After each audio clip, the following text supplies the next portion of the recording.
But what I love about your book, it's not a book written in just your perspective. You've taken a perspective of people you worked with, of the environment that you worked in.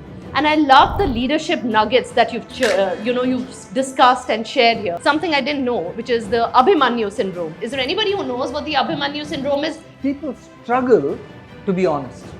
I think it's important to ask ourselves, why are CEOs insecure? In the past, a competitor was defined. Today, the competitor is not defined. It can be anybody from anywhere. How have women CEOs added a different dimension to the Charlie framework? And what qualities or lessons from leadership have stayed with you? Very few people invest in themselves, especially true of CEOs. CEOs are caught up in the humdrum and the execution, chasing people to do targets, chasing people to do something, etc. They don't invest in themselves. You are not in charge just of your company, you are in charge to influence the ecosystem. I think decision making is a uniquely senior manager and CEO skill. Judgment is a CEO skill. You have to judge. Okay.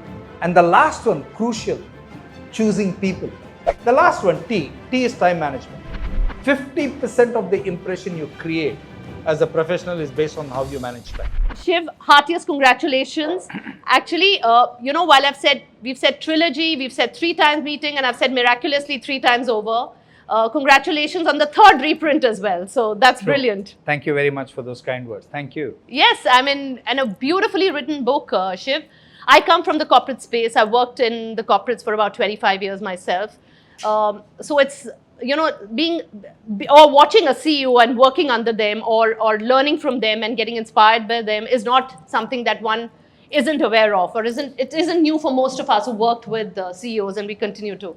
But what I love about your book is just not the fact that it's written, it's not a book written in just your perspective. You've taken a perspective of people you worked with, of the environment that you worked in. And I love the leadership nuggets that you've discussed and shared here. You've spoken about Charlie, and I know Charlie was discussed at the launch of your first launch. You've spoken about PERT, which is an amazing nugget, and I'm going to talk about it. You've also spoken about something I didn't know, which is the Abhimanyu syndrome. Is there anybody who knows what the Abhimanyu syndrome is? That is only if you haven't read the CEO Mindset. So all of which I'm going to talk about. I know that the Charlie framework, or the Charlie Mindset, as you call it, has come with a lot of experience that you've gained over time in your corporate space. But what I want to know from you, and while people have asked you so many questions, okay, I'm going to take another deviation. If you haven't received those 100 messages from Shiv talking about his book and the interviews that he's done, then you're not blessed, because I am. And therefore, the reason again to share this is that I'm not going to ask any question which was related or has been discussed in the past in those interviews. So if you find something similar, it's only because that's caught my attention. Coming back to you, Shiv. I want to know, in your experience, how have women CEOs added a different dimension to the Charlie framework, and what qualities or lessons from leadership have stayed with you? Good. That's a very good question to start the discussion.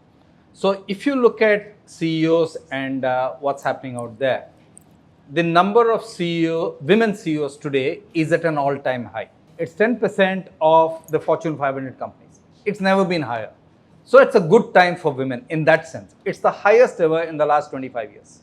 Okay, women CEOs. But it's not easy for a woman to get a CEO role or even to get senior roles. So if you look at the last 25 years, we always said in the corporate world in the past that intake was the problem. That we are not getting enough women coming into the company, and hence we are not able to promote them to middle management, senior management, CEO. Absolutely wrong. Today, as I said before you, the number of women in school is higher than men in India. The number of women in college is higher than men. And women are doing better than men in almost every single degree. Every single degree. So, intake is not the problem at all. Then what's the problem? Once they come in, there are 2 things which are absolutely crucial. The first few years of a woman's career, she needs a very understanding boss, whether it's man or woman does not matter. And men are not good bosses of women. That's again a truism. For example, we recognize, both in Nokia and PepsiCo, if we wanted more women in our company, we actually needed to sensitize men, not women. It's a very funny thing.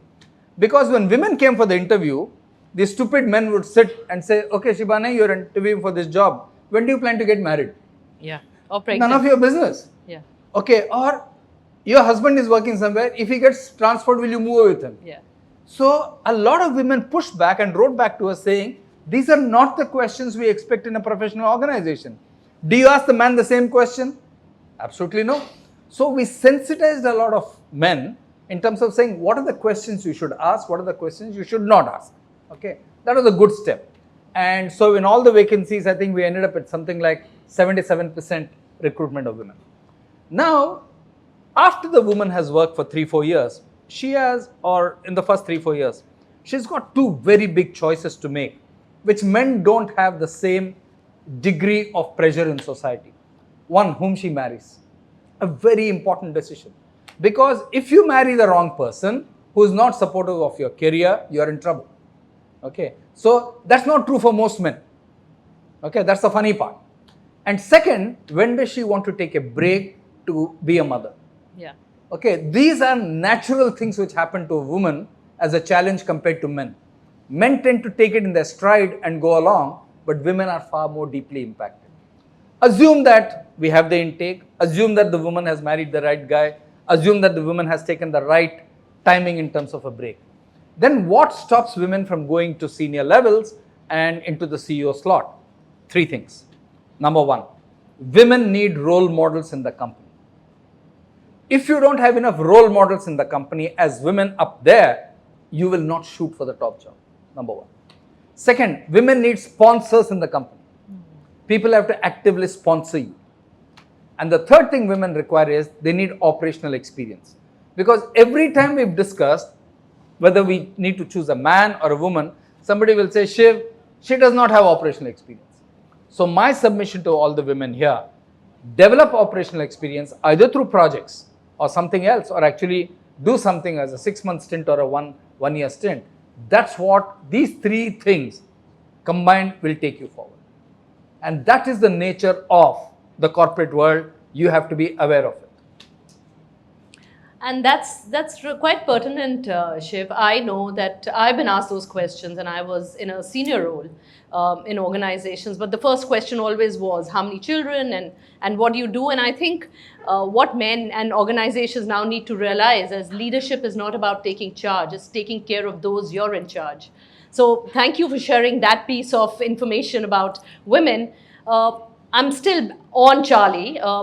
Do we have Charlie here? I thought we had a presentation with Charlie, because I'm going to be talking about it. Yes, just keep to that slide.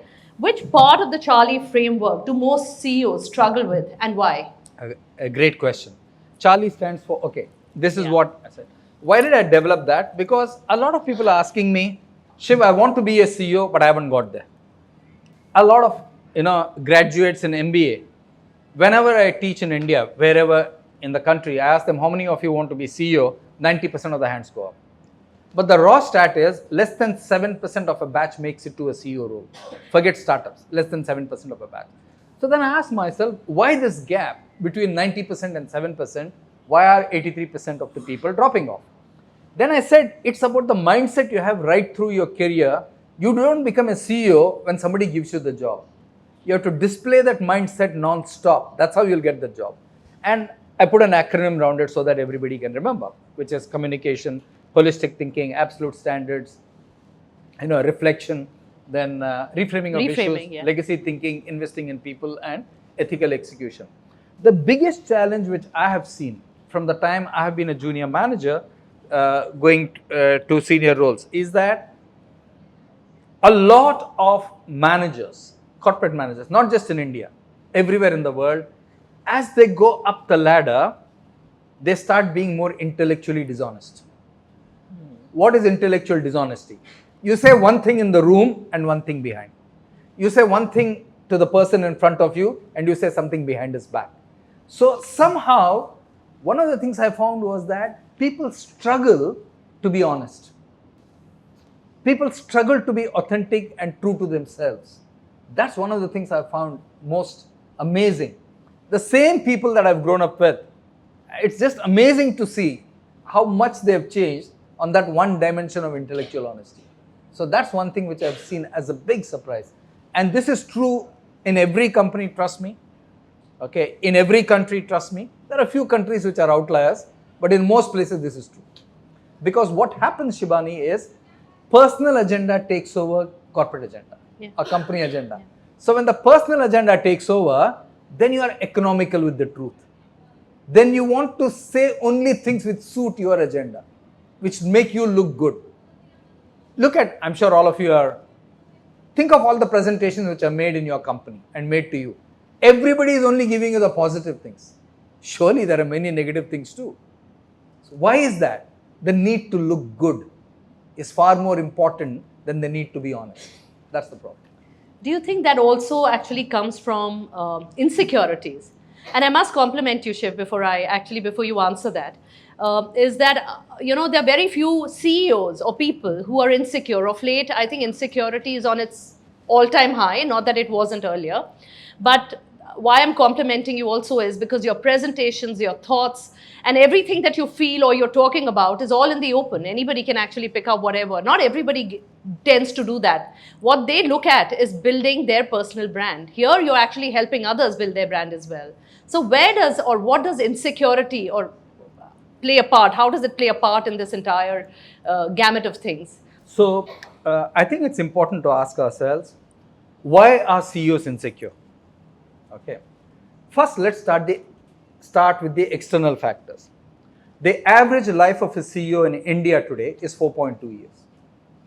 The average life of a CEO globally in the S&P 500 is 7.2 years.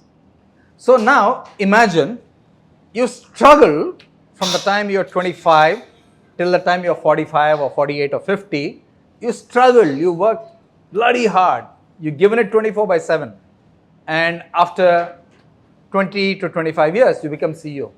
To realize that, you only have 4 years. That's a huge shock. Yeah. Okay. In the past, if you got a CEO job when you're 45, 48, you could do the job for 10 years. Nobody would touch you. Not true anymore today. So the first thing, the pace of change with technology, with new competition, with new business models, which is all external, the pressure is enormous. In the past, a competitor was defined. Today, the competitor is not defined. It can be anybody from anywhere. It can be left field, it can be right field, thanks to technology. So you don't know who your next competitor is. You don't know what your next business model is. You don't know whether you'll continue in the job after a few years. So that puts the pressure on the insecurity, number one. The second reason why people get insecure is they've grown through the ranks and they're used to sitting in a meeting and giving advice based on the experience that they've accumulated over 10, 15 years. Suddenly, in a world which is changing dramatically, that experience is of no use. What you did 10 years ago is absolutely no use tomorrow morning. Yeah. Life has moved on. Yeah. That's a big shock. So the antidote to that is you have to stay relevant. Very few people invest in themselves, especially true of CEOs.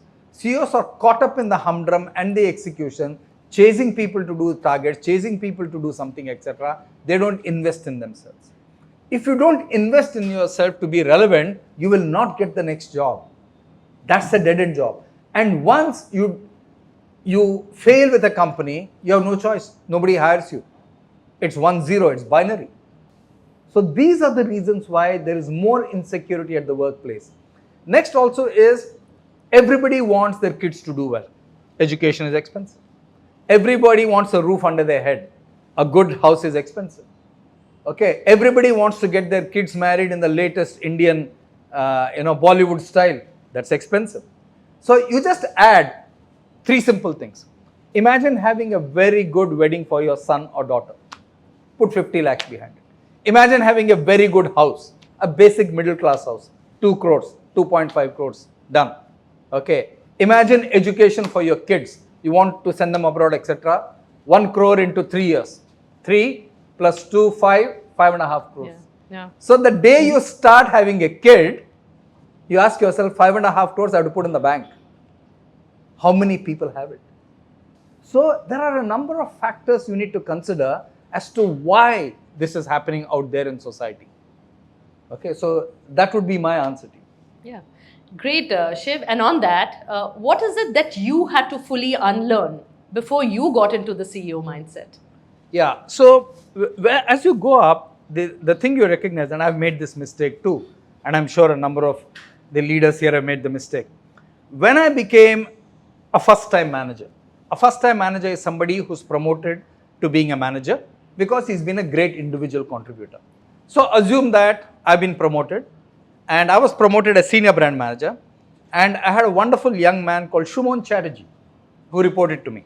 Shumon Chatterjee later went on to lead S.C. Johnson in India as CEO, and he was also the CEO of Levi's. Okay, so a good friend of mine. The mistake I made, and everybody makes this, the mistake I made was, I would tell Shumon, okay, the proposal, this is the way to write it. Okay, 1, 2, 3, 4, 5, 6. This is the way to organize your data. This is the green sheet, this is the Excel sheet, this is what we need to do. So I was trying to spoon feed him all the time because I was coming from a position that I got promoted in Unilever because this is what I did well. Yeah. So you will get promoted if I tell you what to do. And I was not using his brains at all. Yeah. So the biggest mistake when we start leading teams is that we try to impose on them our thinking. Yeah. That I am good at this and I want to tell you this is the route to go, which might be completely wrong. So getting the best out of the team is always the biggest challenge for the first time manager. How does it reflect? You look at engagement scores in any organization. 70% engagement score we say is a good engagement score. Okay. You disaggregate that. The engagement score of first time managers in any company will be between 40 and 50%. Exactly because of this.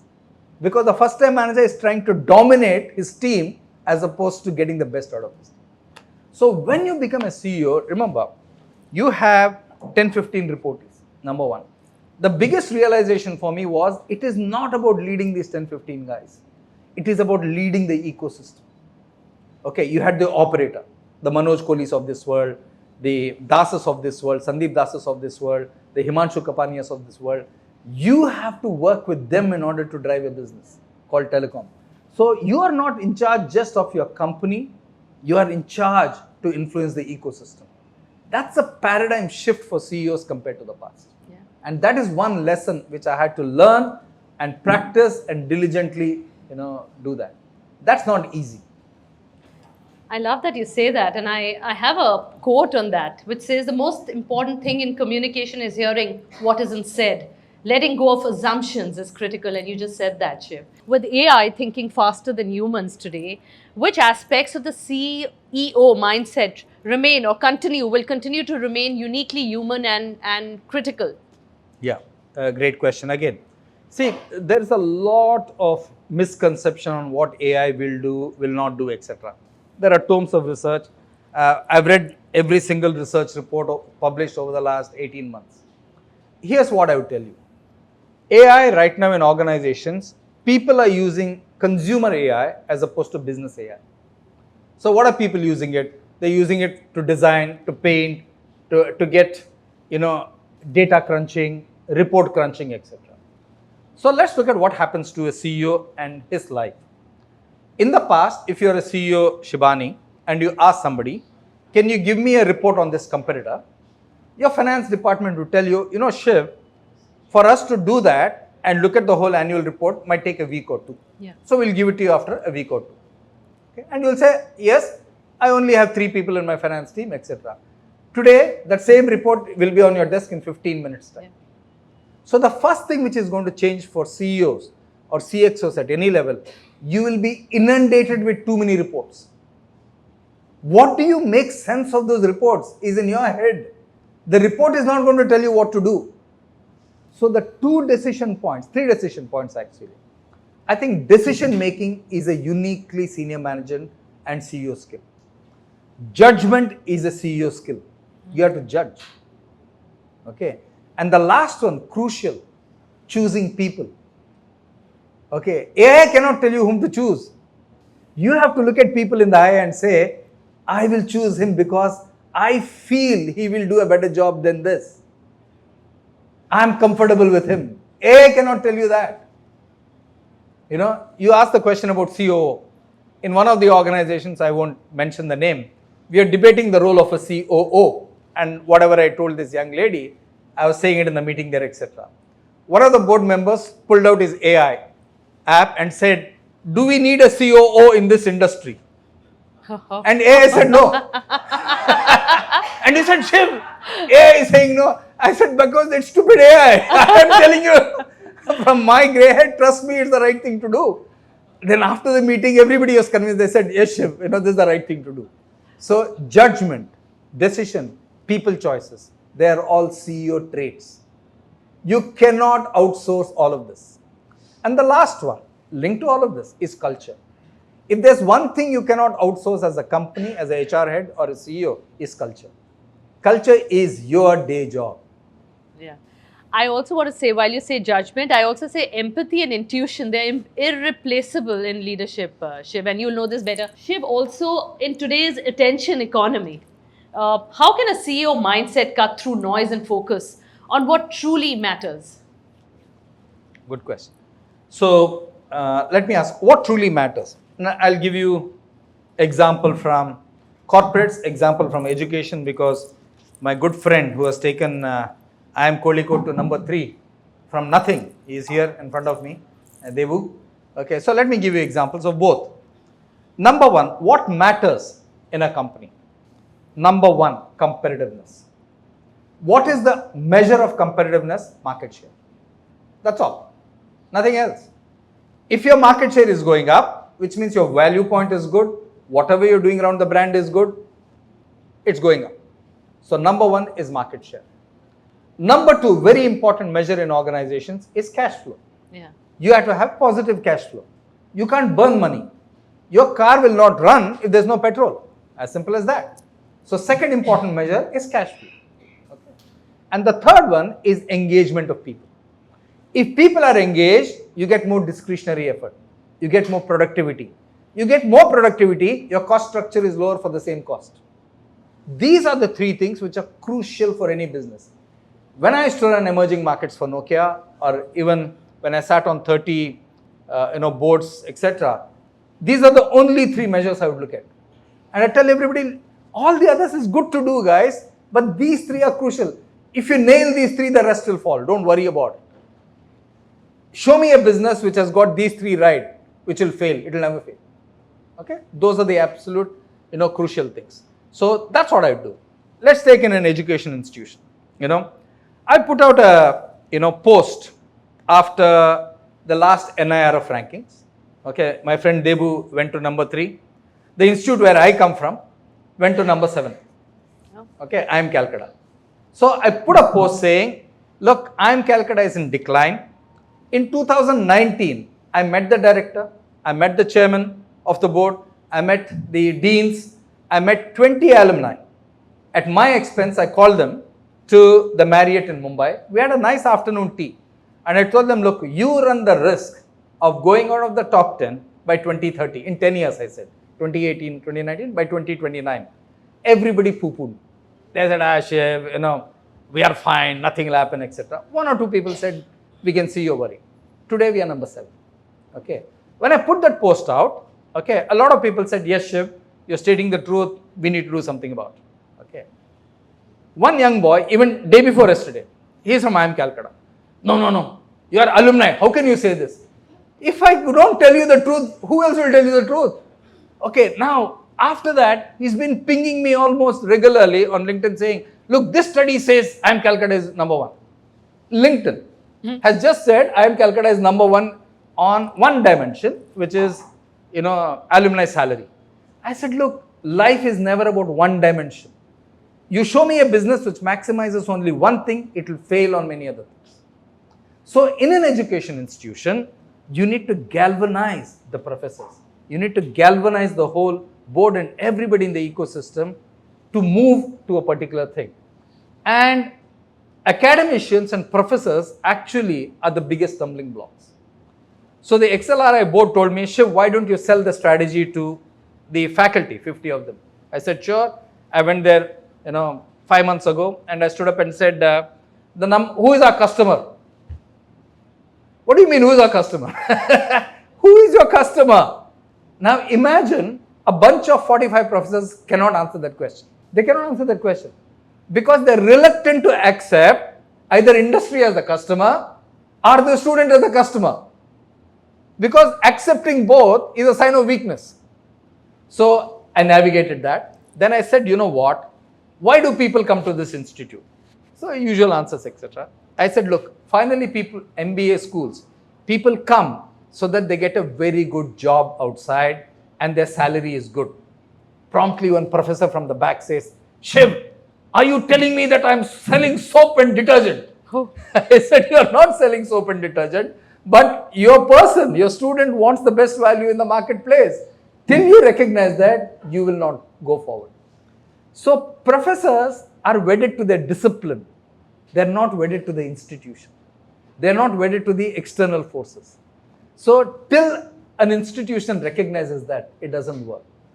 Let's now come to countries. What matters in a country if you run it at a country level? Jobs matter, disposable income matters. If there are more jobs being created, all the young people are happy.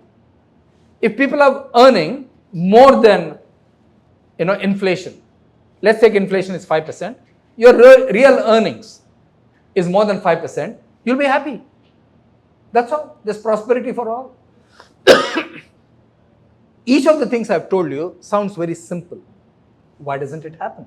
It requires commitment, it requires commonality of purpose. And that is where most institutions, most governments, most educational institutions fall short. And this actually leads me to something very, very interesting, Shiv.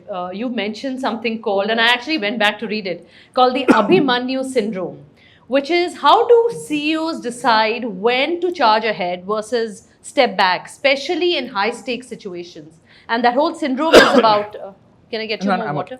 Go ahead. The whole syndrome is about when to pivot and when to actually step back, pretty much of what you're saying in institutions as well.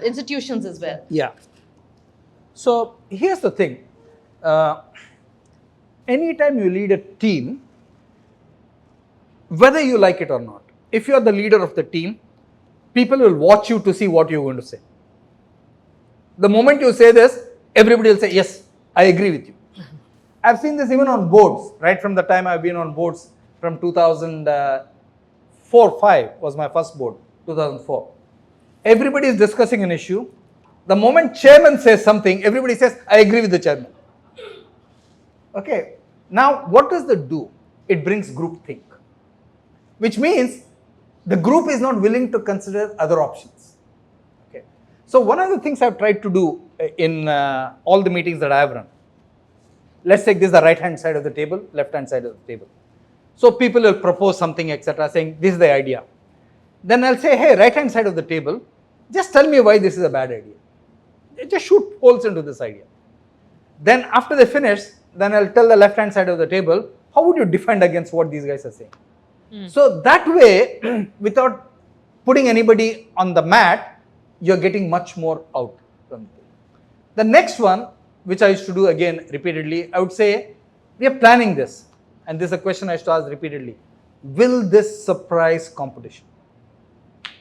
And if more than 60% of the people in the room said, no, Shiv, I don't think it will surprise competition, I would say, scrap it. Why are we doing it? Because, go back to what I said, competitiveness. You need an advantage. If I'm not able to surprise competition saying, wow, they foxed me this time, you've gained 6 months of advantage. If you're doing what is expected, won't work. So those are the two ways I would say, don't jump headlong into it. Get, a lot of people arguing against the plan, okay, because everybody will support what you say. Remember that. And that also takes me again to the next question, and I'm loving this, Shiv, because it's giving me an opportunity to talk about all the nuggets that you've shared, at least most of them. The rest I will leave for the readers to read and figure. Is the PERT, which says, Sure. and what I want to know is, in today's fast-moving world, do traditional planning tools still work, or is agility the new metric? And you're talking about the left side and the right side. Then you've spoken about, and part I would like to tell you is prioritization, exercise, reflection, and time management. Tell us about it and tell us how it's related to what you also said in the beginning. Yeah. So 72% of a CEO's time is spent in meetings. Okay. Now the biggest challenge for a CEO is which meeting to attend when which meeting not to attend. And many CEOs are not able to make the difference, believe it or not. They struggle with it. That's why you need to prioritize as to what you will attend and what you will not attend. But once having decided that you will attend, let's assume you are attending an execution meeting. You cannot come to an execution meeting as a CEO and ask strategic questions.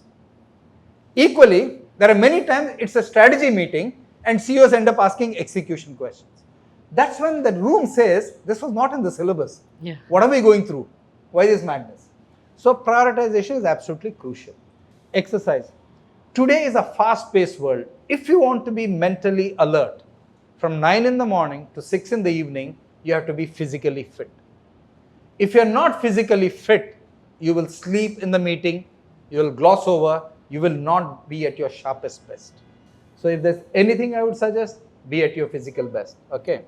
R is reflection. The best way to reflect is you finish the day, you're going in the car, you're sitting before dinner, sitting after dinner, just look at your calendar and say, whom did I interact with today? Okay. Was I tough on anybody? Did something go wrong? Was I at my very best? So for example, many times I would recognize, okay, I've been tough on Mohit in a meeting. So at 9 o'clock, I'll ping him, call him up and say, hey Mohit, it was this issue. I have great confidence in you. Don't take it otherwise. Okay, because I didn't want my people going to bed thinking their CEO didn't like them. Because when you're tough with somebody, they think it's personal as opposed to the issue. Yeah. Okay. The last one, T. T is time management. 50% of the impression you create as a professional is based on how you manage time. 50% of the impression. Whatever you do, if you manage time, you're fine. In all my career, the only 2 flights I've missed in my life. And I take on an average 2 to 3 flights a week. Only 2 flights I've missed. Very rarely have I missed any meeting. Very rarely. Okay, might be 2 or 3. So whatever you do, if you have the discipline to manage your time well, then you will bring energy and focus to the meeting. Okay, that's what I would say is important. Absolutely. This is fantastic, Shiv. And while this was not going to be the next question, I'm going to ask you this anyway. When someone becomes a CEO, what is for the first time, what's the one mistake they almost always make, no matter how smart they are? Apart from honesty, apart from being dishonest, if at all. Okay. I'll give you, again, a truthful answer basis many senior managers who became CEOs when I've talked to them, etc. The first thing, every manager when he becomes a CEO, he thinks he's very good. He or she, number one. Number two, he or she thinks he should have got the job 5 years before. These are the 2 mistakes everybody makes. And I've seen less than 10% of the people, when I've spoken to them, when they get the job, to say, I'm grateful. Very few people say that. When I got my first CEO break, I said, God, what a life. I never thought, I would be a CEO. Now I'm CEO so young in my life. Let me do I felt that I had to do so much to earn the respect of people. So we tend to overestimate our ability when we get promoted to CEO level. Yeah. And today you don't have to do that as much because it's social media who do that for you. Whether you want to believe it or not, social media has a different story to tell. And for that, what I wanted to ask you, these days, I think CEOs have started focusing on building brands for themselves. And this is what the teams are looking up to. I heard an interview where you said that in our traditional times, if a CEO was seen on page 3, the teams would get very upset because they said, why is he on page 3? He should be on page 1, setting examples for us. Tell us then versus now. A great question. So one of the companies I worked with, I won't name them, it was always a thought leader.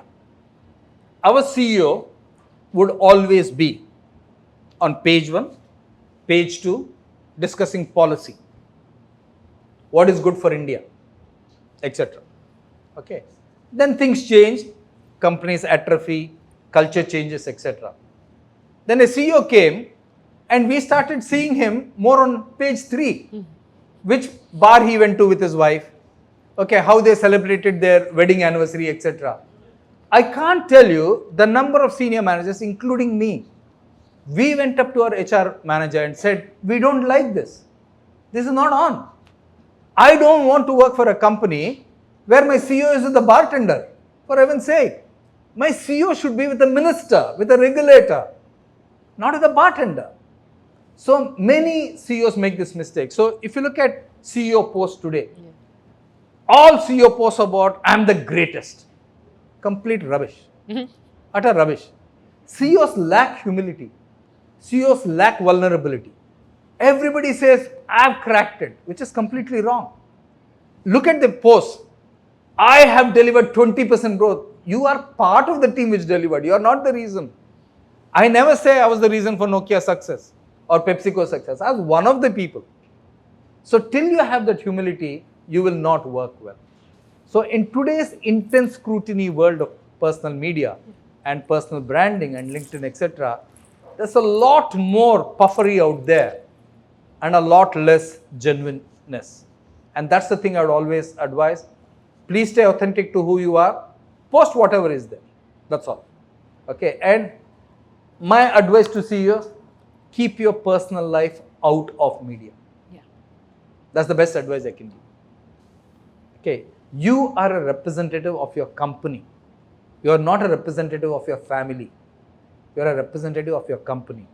The media and everybody wants to follow you because of your title, not because you're married to somebody else or you come from a family. So if you can recognize that and appreciate it, you'll do it. Of course, there are families like the Ambani family, the Adani family, etc., where it's all interlinked. That's a different game. But for most of us as professionals, okay, it's not the same.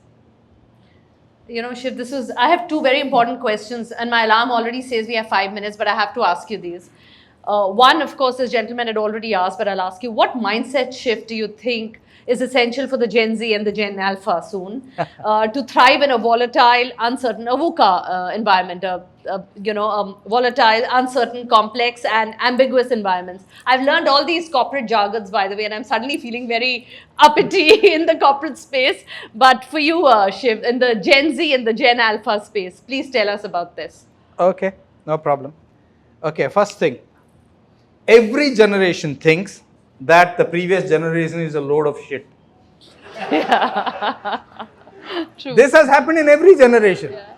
Now, all these young people, now these 25-year-olds here, they think we are all idiots.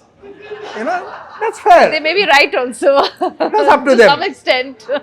I just want to go back. The generation we call the baby boomers, born in the 1960s, okay, they thought the previous generation was rubbish. Today they are baby boomers. And Coca-Cola and everybody, we gave them songs. I want to teach the world how to smile. I want to teach the world how to sing. It was those days. In the 70s, we had a huge, I am worth it, by women burning bras, burning this, etc. Suddenly there was a big movement.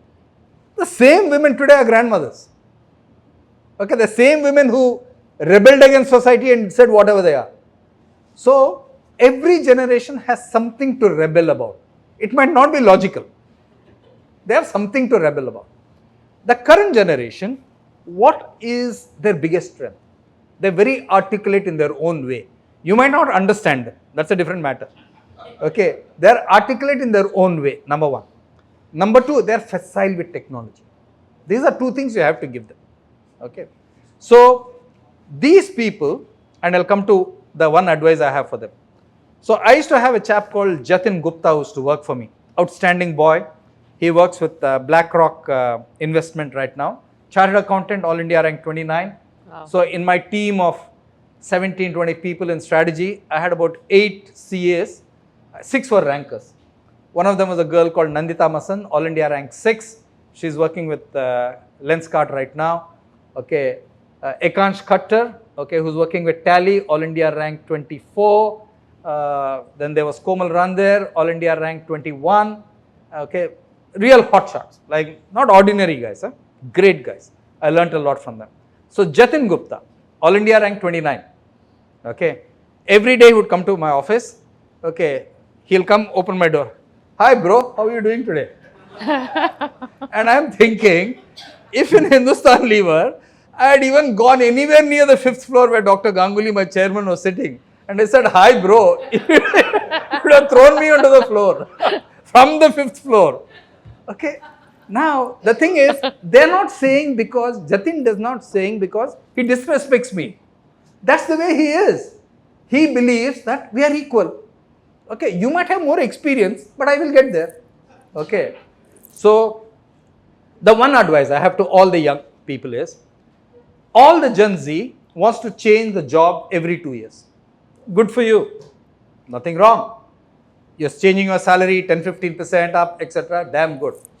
But ask yourself, after 4 changes or 5 changes, you're suddenly at 33, 35, you're in middle management. When you look at your CV, first good thing is you have no failure attached to you because you're moving every 2 years. But a more dangerous one, you have no success attached to you. Nobody will believe that you did anything successful in the 18 months you are in a company. So my simple advice to all of you, every Gen Z, work for a company for 3 to 4 years so that some success is attached to you. If you can think like that, you will have a great career. Just rolling every 2-3 years will not take you far. I love that you say that, Shiv, and I must get this in this analogy or this discussion we had.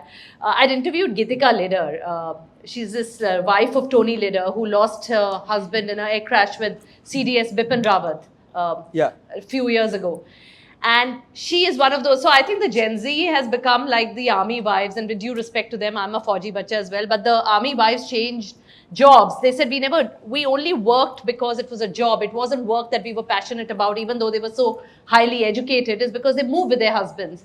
And she mentioned that she actually presented her CV to somebody, and somebody looks at her CV and says, okay, you seem to have changed jobs every 2 years, and it seems like nobody ever wanted you. And I think what you just said was exactly that. You know, on that, if you really want a great joke on CVs, etc., go and see Stephen Colbert with Barack Obama. Okay. Stephen Colbert comes to Barack Obama's office in the last week that Obama is leaving. So Stephen Colbert says, okay, now let's brush up your CV and let me help you, etc. He looks at the thing and says, 8 years you had no promotion. Any problems? And then next question, Stephen Colbert says, I see you got the Nobel Prize for what? Obama says, even I don't know.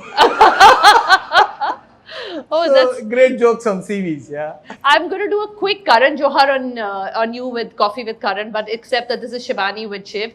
And these are very, very short answers, Shiv, because there was so much that I wanted to ask you. So what is harder for a CEO, making fast decisions or standing by them? Standing by them. Even today? Always. Okay. In a crisis, should CEOs focus more on calm or on speed? Calm. Okay. You say culture is built through conversations, not policies. How can a CEO keep that alive in big companies? Talk to people. Conversations. Is listening today a bigger part of the CEO mindset? Superpower. Okay. How should CEOs turn failure into strength, not stigma? Accept it. You know, it's a funny thing. If you stand up before an audience and say, I failed, they'll support you. If you stand up before an audience and say, we didn't fail, somebody else is the reason for failure, they will never believe. So always stand up and say, we failed, no worries. I've failed many times in my life. I've stood up and said, guys, I failed. I've told my bosses, I failed, but it won't happen again. That's it. Yeah. Should CEOs be remembered more for their legacy, because there's a chapter on legacy, or the systems they leave behind? Legacy. Okay. What matters more, a A team with B strategy or a B team with an A strategy? An A team with a B strategy or a B team with an A strategy? The first one. The A team with a B strategy. What part of the CEO mindset will Gen Z and Alpha find hardest to practice? Hardest to practice? Reflection. Because they live for the moment. Yeah. So they're not a reflective type. I have a lot of regard for them. I work with a lot of Gen Z. To them, The experience of the moment is more important than reflection. That's the way they are made. And I have just one last question for you before we leave it out, but I think they can talk to you personally. If there's one mindset or principle you hope every leader carries forward after this conversation, what would it be and why? I think one thing which I would love every leader to carry forward is, however good you are, you have to work through your people. You have to invest in people. You have to make them better. Suppose today, on the 19th of September, I get a team.